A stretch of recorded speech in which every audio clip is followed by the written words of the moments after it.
Now this is Zombie Woof at the schoolhouse. I was on a road trip when I was 17 with a friend who was 17. The two of us drove to the Grand Canyon and back in a Chevy van. We had cassettes and then we had the radio and we had no air conditioning or power steering. But that was okay. We were 17 and that wasn't a problem.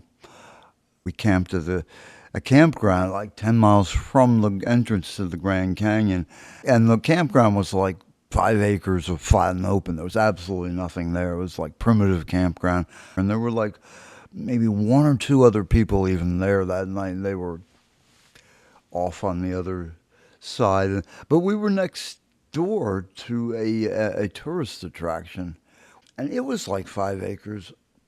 But it was a recreation of the Flintstones village. It was bedrock.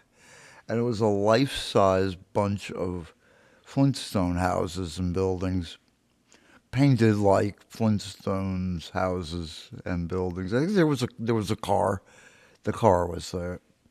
And it was empty because it was like after hours there. So we camped there and we watched the sunset and the lights go down on bedrock.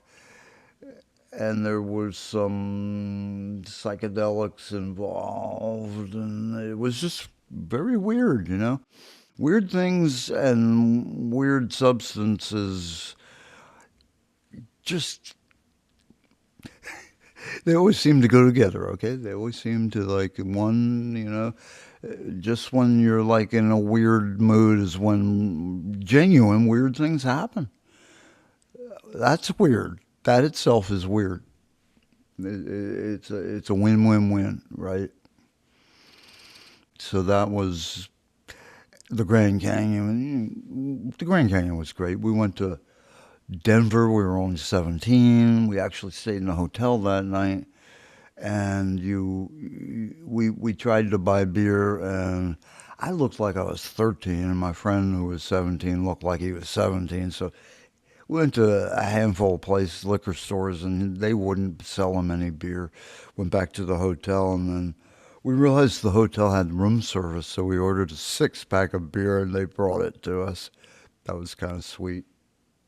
So after the night sleep in Denver, we drove home to New York, to New Jersey. It was like a 36-hour, and we did it nonstop. We took turns. We both slept a little bit, but we just took turns driving.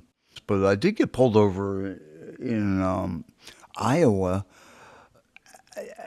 just before sunset, right around then, for having my parking lights on, but not my headlights. And it wasn't something that I even commonly did. I don't know what possessed me to do that, but somehow I felt I was being like good, a good safe driver by popping on my parking lights on the van just before I needed to really pop on my headlights. He pulled me over for that, right? And he took me to task, and I don't think he gave me a ticket. He just gave me a verbal warning because obviously I was out of state and I didn't know that. But then the most significant thing that happened on that whole trip was when I was driving and the sun was coming up, and I think we were like in Indiana or Ohio. And just as it was getting light, we come to a toll booth. It's like hardly anyone on the road at this hour in the morning, but the toll booth is open.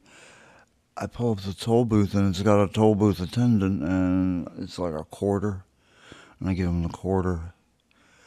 And this guy, he looked like he was maybe mentally challenged, but he smiled at me and he said good morning. And it was like he was the sun. It was like the warmth and love that flowed out of this human being. I mean, even now, I mean, on that trip to the Grand Canyon, when you walk up to the edge of that Grand Canyon, it's just awesome, right? It's moving. And on this trip, that moment with that man in that toll booth was more moving than the Grand Canyon. And Oh, I just never forget it. It was amazing.